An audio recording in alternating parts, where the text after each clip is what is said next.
Friends happy new ইয়াৰ। আপোনালোকৰ নতুন বছৰ বাৰু কেনেকৈ গ'ল আৰু ক'ত ক'ত পিকনিক খালে কোনে কোনে কমেণ্ট কৰি জনাবচোন। পিছে আমাৰ এবাৰ নতুন বছৰ ভাল নগ'লে, কাৰণ নতুন বছৰৰ পিকনিক খাম বুলিয়ে মানে যোগাৰ জাতি কৰি থৈ দিছিলোঁ। সময়ত মানে মোৰ গা অসুস্থ হ'ল, চৰ্দি কাহ জ্বৰ।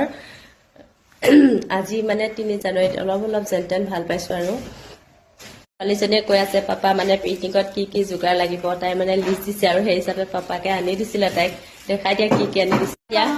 এয়া কমলা আৰু আপেল আনি দিছিলে, আৰু এইফালে এয়া লোকেল কণী আনি দিছিলে, লোকেল কণী আৰু চিপছ আৰু জুচটো মানে দোকানৰ পৰা নিয়াৰ কথা আছিলে। আৰু মুৰ্গী আনি দিছিলে 2টা মানে বজাৰৰ পৰা, মাইকী মুৰ্গী হয়। আৰু মুৰ্গী 2টা মানে আনি পোৱাৰ পাছৰ পৰাই মানে কণীয়ে পাৰিলে এটা মুৰ্গীয়ে। এতিয়া মুৰ্গীকেইটা খাব বেয়াই লাগিছে। জানুৱাৰী আমাৰ মুৰ্গীকেইটা থাকিলে মানে খাবৰ কাৰণে কণীয়ে পাৰিলে, এটা কণীয়ে পাৰিলে। এতিয়া জানুৱাৰীত খোৱা সপোন মানে মনতে থাকিল। ছোৱালীজনীয়ে এতিয়ালৈকে মানাব পাৰাই নাই, মানে পিকনিক খাওঁকে আছে। বোলো ইমান ঠাণ্ডাত ক'তনো দূৰলৈকে পিকনিক খাব লৈ যাম। ককাকৰ ঘৰ মানে নদী পাৰতে হয়, ব্ৰহ্মপুত্ৰ নদীৰ পাৰত। এতিয়া মানে ব্ৰহ্মপুত্ৰ নদী শুকাই বালিচৰ হৈ গ'লে তাতে খোৱা কথা আছিলে। এতিয়া গা অসুস্থ আৰু কেনেকৈ যাম। এতিয়া গা ভাল পোৱালৈকে বিহুৱে পাব, আৰু বিহুতে আমি পাৰ্টিটো খাম বুলি ভাবিছোঁ আৰু।